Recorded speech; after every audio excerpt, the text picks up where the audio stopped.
শুভ নববর্ষ সবাইকে। নতুন বছর সবার ভীষণ ভালো কাটুক। সব বড়দেরকে অনেক প্রণাম আর ছোটদেরকে অনেক ভালোবাসা। বাড়ি থেকে এতটা দূরে তো প্রচণ্ড মিস করছি, কারণ এই পয়লা বৈশাখের দিনটা একটু আলাদাই হয় আমাদের, বাট এখানে তো সেগুলোর কোনো কি বলবো, সেগুলোর কোনো উপায় নেই। তাই বাড়িতে একটু রান্নাবান্না করেছি আর এখন একটুখানি সেজে গুজে ঢং করতে করতে একটু বেরিয়েছি, আর কিছু না। তো হোপফুলি নতুন বছর সবার খুব ভালো কাটবে। সবাই খুব ভালো থেকো, সুস্থ থেকো।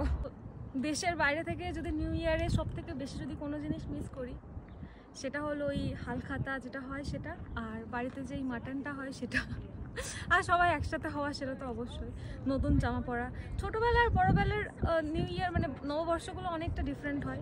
একদম ছোটো ছিলাম যখন একরকম, একটু বড় হলাম যখন একরকম, বাট এখানে এসে কমপ্লিটলি পুরোটাই চেঞ্জ। আমি অনেক বেশি মিস করি। হোপফুলি কোনো একটা বছর আবার বাড়ির লোকজনের সাথে নিউ ইয়ার সেলিব্রেট করবো, নববর্ষ সেলিব্রেট করবো। নিউ ইয়ারের এত খারাপ লাগার মধ্যেও যদি কিছু ভালো লাগা বা ভালো যে জিনিস থাকে সেটা আমার পাশে বসে আছে। আমার এখানে এসে যদি আমার যে কোনো অকেশন, আমার সত্যি বলতে খুব একটা বেশি লোকজন লাগে না, বিকজ এই আমার সাথে আমরা কখনো বোর হয় না, এটা জানি না, এটা আই ফিল লাইক ব্লেসড। তো আজকেও সেজন্য নিউ ইয়ার বাড়িতে মন খারাপ, বাড়ির জন্য মন খারাপ করছে, দুই বাড়ির জন্য, সবার জন্যই, যে একসাথে থাকলে আরো অনেক বেশি মজা হতো, but still he is with me, so আমার মন খারাপ অনেক দূরে চলে যায়। বলো, শুভ নববর্ষ। শুভ নববর্ষ।